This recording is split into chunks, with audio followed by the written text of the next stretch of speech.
Welcome to my channel. As you can see, I'm due for a haircut, and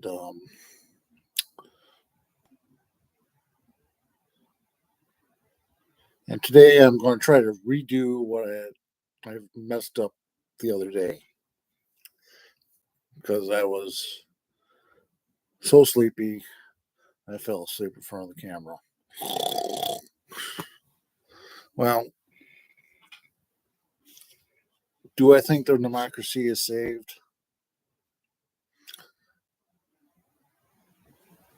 I just think that's just a soundbite more than anything else.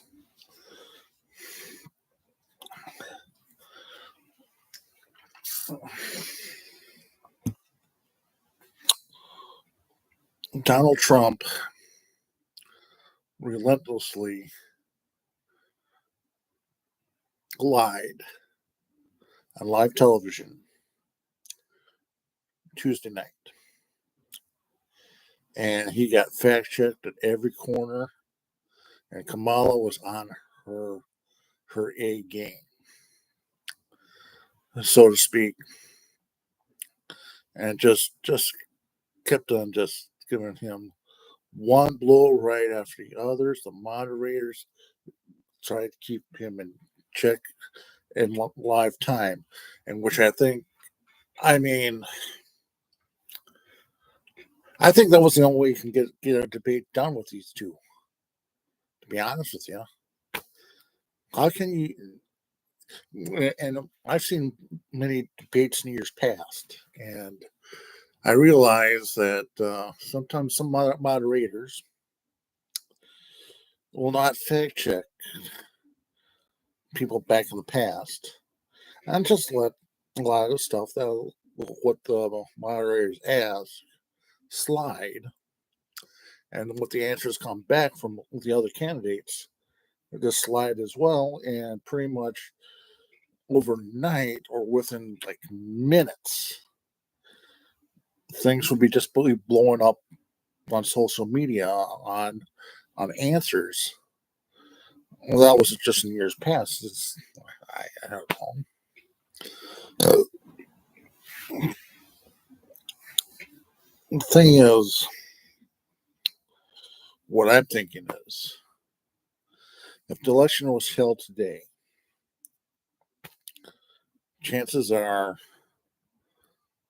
a lot of the red states will flip blue because of how horrible Donald Trump was.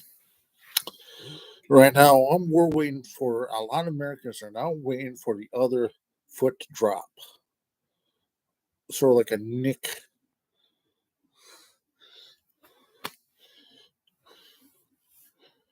I forgot the FBI's director's name way back when, 2016, just dropped a bomb about having to investigate Hillary Clinton a week before the election. And that really cost Hillary the election. But to be honest with you, I think Hillary already lost the election based on the fact that she was not what America wanted. And I think what America wanted was a different path of leadership. And I think by 2028 or 2032, those are going to be the pivotal years for the progressives, because that will mark 1 year of FDR being J. Edgar Hoover 100 years ago, about bringing in a platform that brought Governor Franklin Delano Roosevelt to the presidency during the Great Depression. Now, that is very significant. 100 years. To me, nobody's really talking about that. But I'm going to talk about that. There are so many programs that FDR brought to the forefront to bring in change because private industry has failed the American working class. And many of the businesses are failing because of unchecked, unregulated trading in Wall Street, which means there's only a top tier people that actually won, who got very filthy rich. On top of that was another known guy named Joseph Kennedy. Now we'll leave it at that. Now Kennedy portrayed himself as a progressive, a FDR progressive. But in reality, Eisenhower before them, as well as Truman, were actually taking the ball that FDR and kind of ran with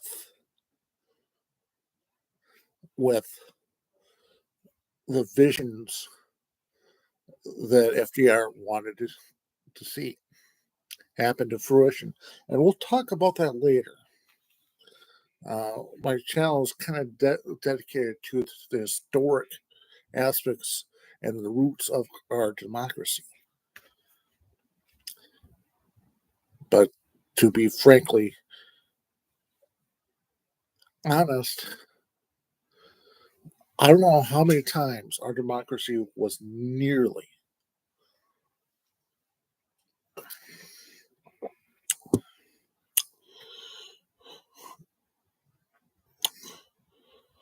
subdued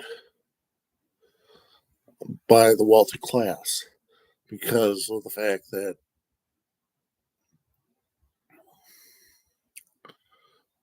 they didn't like the laws that FDR was putting forth. What I'm seeing now is there's a sea change where the business class is starting to listen a lot more to the working class now, and there's starting to be a working partnership because of the fact that stock buybacks can do only so much. So for companies to kind of boost their profit margin or bump up the value of their asset, and that's the root problem with corporate America today. Now, Donald Trump represents that class.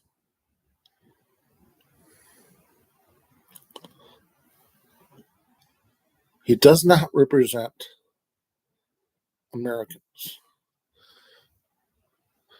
So, this artificial turf MAGA movement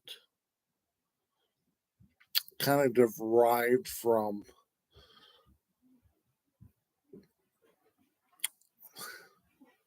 what's that? What's that thing that was called? I forgot what it was, what the movement was called, but the movement was not called MAGA, but it was called something else.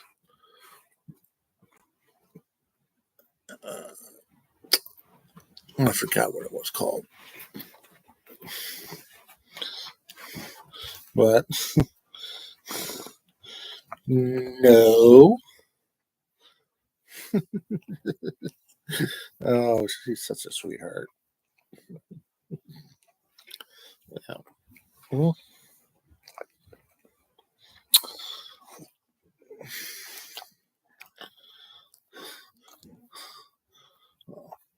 I think it was called the Patriots for America or something like that nature. I forgot what it's called, but I'll look that up. Um,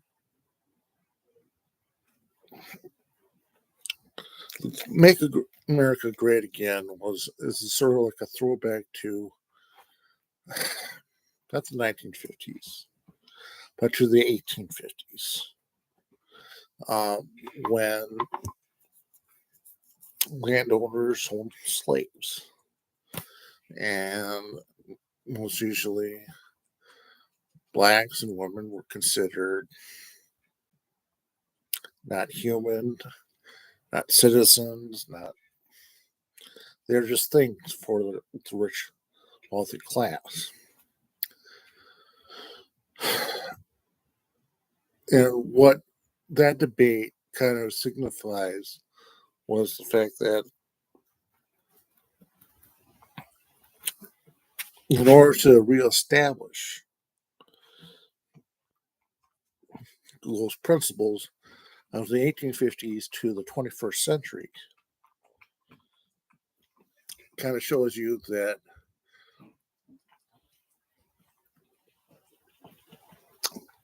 rich white male Americans know better than everybody else that they're not citizens and they should not have any rights, they shouldn't have any choice. You're going to get visionaries who are rich and elite who can actually run the country, and you get these these clowns who come out of the woodwork who are nothing more than just grifters at the end of the day. And once that's one thing I like about the First Amendment is because once you put yourself out there, you're kind of exposed. You're exposed to the reality that you're going to get criticized. And what Kamala did was pretty much fact checked, checked, triple checked, and just kind of annihilated Donald Trump Tuesday. And he just came out there just quivering and just cowering at the end of the night. Now, Kamala Harris wants another debate with Donald Trump to see if he's be back on his A game again. The thing was, I think the debate was kind of rigged to to signal to the rest of America Donald Trump is not it. And I think it was kind of rigged against Donald Trump to begin with. As progressive as I am, I think it was kind of unfair, but based upon his personality, I don't think they had a choice. So it's kind of a double edged sword either way I look at it. Shows,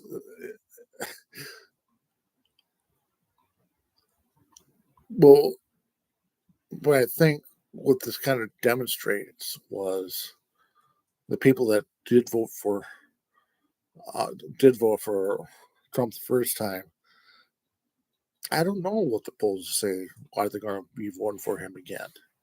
I don't know if these states are going to turn red or blue again.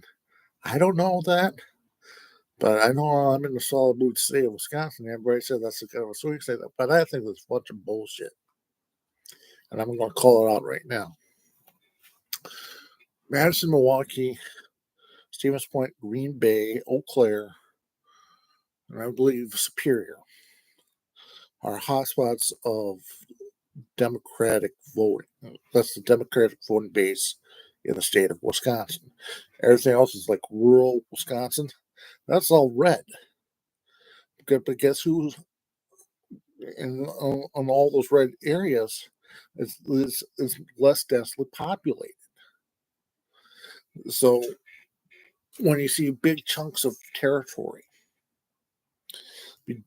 divvied up into districts in a state. They base upon on a population. That's what they're supposed to be doing. But what what gerrymandering has done, that's another topic we'll have to touch upon, is the gerrymandering is the fact that when you divvy up the districts based on population alone, chances are, and some of the areas that are heavily populated are going to be divvied up unevenly, or in some cases, look like something out from the Matrix instead of like blocks. So instead of the voters choose representatives, the representatives choose their voters. So the outcome becomes more or less in favor of that candidate. Now,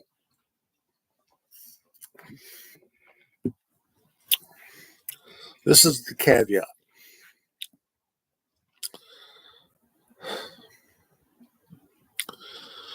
I do believe the other shoe is going to drop. I do think Trump will win based upon the fact that Benjamin Netanyahu, and it was something that Kamala Harris had said, that will seal his fate our country.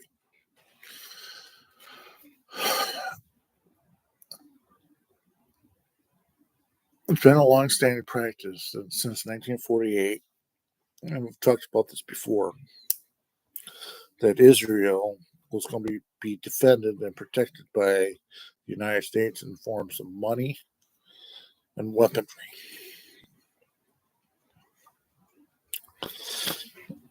So they can defend themselves against outside forces. But now things have changed in a way that significantly has changed the tide in Israel, and except that the world, except for the United States, has turned against the sovereignty of a Jewish state. They do believe that there needs to be a two-state approach to Israel and Palestine, and I think it is feasible. You've Gaza Strip, and you have your West Bank. West Bank has pretty much got some good oceanfront property, according to Jared Kushner, that Israel wants. And all sparked because of a war that started by Benjamin Netanyahu, who wanted Hamas to was it 1,200 people in Israel? I don't know all the details on that. But what I'm trying to say is this. That's what killed Biden. I knew it was going to kill Biden. And on top of the fact that it was old.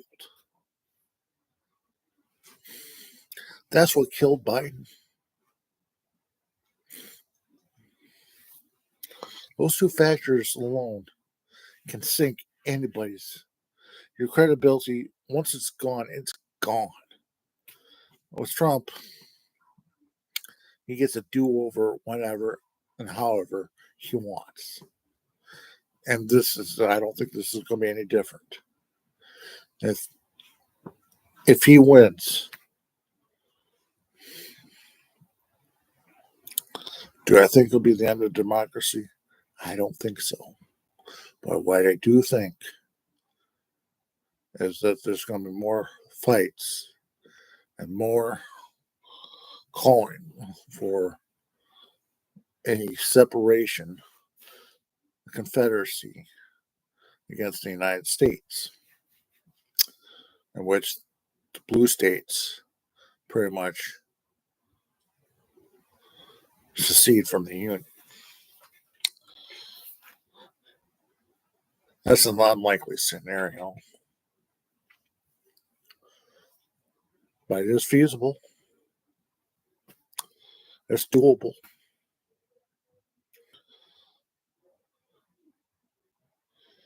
The thing is, it's just that everywhere you go, the Republicans have stacked the deck against voters in mostly all red states.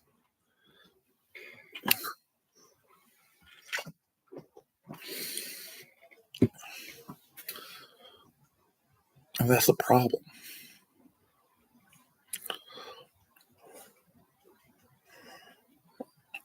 What I'm thinking is,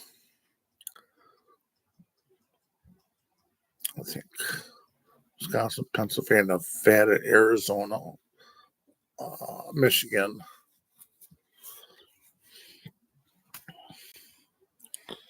will no longer be considered background state, and Georgia, but I think Georgia's going to go red. I do predict that's going to happen. And North Carolina. They're going to swing red. And the only reason why I say they're going to swing red is because of the fact that there's this traditionally Republican territory. Nevada, on the other hand, in Arizona, then all have become like a burnt purplish, going blue. I do think there is Californians seeping into those states because of the fact that Nevada and Arizona is closer to California. California could slide into, but that's just speculation and conspiracy theory. But if they're going over there, it is because of the mostly densely populated areas of Los Angeles, Los Angeles, San Diego area, which will filter into those states, which are normally warm all year round, and could become future oceanfront property once California sinks into the abyss. And that's sort of like a scientific theory, but that's beside the point. California has harvested some of the best politicians around, and I'm talking about Gavin Newsom. I'm talking about Kamala Harris. I'm talking about Nancy Pelosi.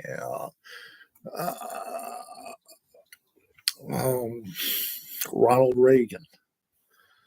So, they were best because they were popular in their own way,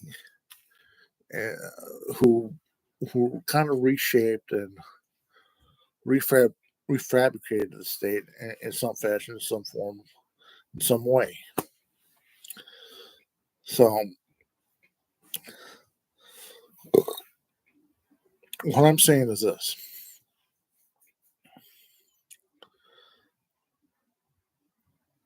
If the election was held tomorrow, Kamala Harris would win. But you have still October, the first 2 weeks of November. So we're just going to cross our fingers. Once we're still in mid-September right now, as we speak, and it's going to be an uphill battle for Kamala Harris because she's considered the underdog in all this. Trump still could win. Do not deceive yourself. I do not believe the hype from Kulinski or or Donald Trump or mainstream media because of the fact that if you are going to want to root for winner, you better not rest on your laurels. You better be working hard as a juggernaut to get the most votes out of the people that are around you. And right now, Donald Trump has been putting out ads that are full of lies and are effective to get their base gas lit. But with numbers like the independent voters that were at 50-50 that night, went to 63 in favor of Harris, 37 to Donald Trump, that tells you, yes, Kamala Harris is just so close to winning.